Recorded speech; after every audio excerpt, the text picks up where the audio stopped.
நான் கண்டதையும் கேட்டதையும் உங்களுக்கு சொல்லுகிறேன், நம்புங்க. நீங்கள் என்ன மதம், என்ன ஜாதி, என்ன நிறம், என்ன மொழி, என்ன நாடு ஒன்றும் பார்க்க மாட்டார் ஜீசஸ். நம்பிக்கை இருக்கா? நீ நம்புகிறாயா? புதுமை நடக்கும். சில பேர் பார்த்துருக்கீங்களா, அவங்க வாழ்க்கை பற்றி எரியும், ஆனால் அவங்க முகம் அண்டளந்த செந்தாமரை போல் சிரித்திருக்கும். ஏன் தெரியுமா?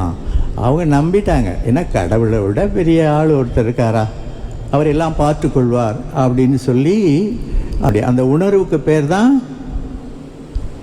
நம்பிக்கை. என்னன்னே தெரிலங்க, இயேசுவுக்கு நம்பிக்கைன்னா ரொம்ப பிடிக்கும். அவர் புதுமை செய்யறதுக்கு முன்ன மக்களை பார்த்து என்ன கேட்டார்? இதை உனக்கு நான் செய்ய முடியும் என்று நீ நம்புகிறாயா? காசு பணம்லாம் கேட்கல, நம்புகிறாயா, அவ்வளோதான் கேட்டார். ரோமேருக்கு எழுதப்பட்ட திருமடல் 7:8-31 படித்து பாருங்க. ஆண்டவர் என்னோடு இருக்கும் பொழுது என்னை எதிர்த்து நிற்பவன் யார்? இந்த நம்பிக்கை எங்கெல்லாம் இருந்ததோ அங்கெல்லாம் அற்புதங்களும் அதிசயங்களும் புதுமைகளும் நடந்திருக்கின்றன. இயேசு அவர் கடவுள், அவரால் ஆகாது ஒன்றுமில்லை என்று நாம் மனதுக்குள் நினைத்தால் அந்த இடத்திலே புதுமை நடக்கும். இயேசுவின் காலடியில் சரணாகதி அடைவோம்.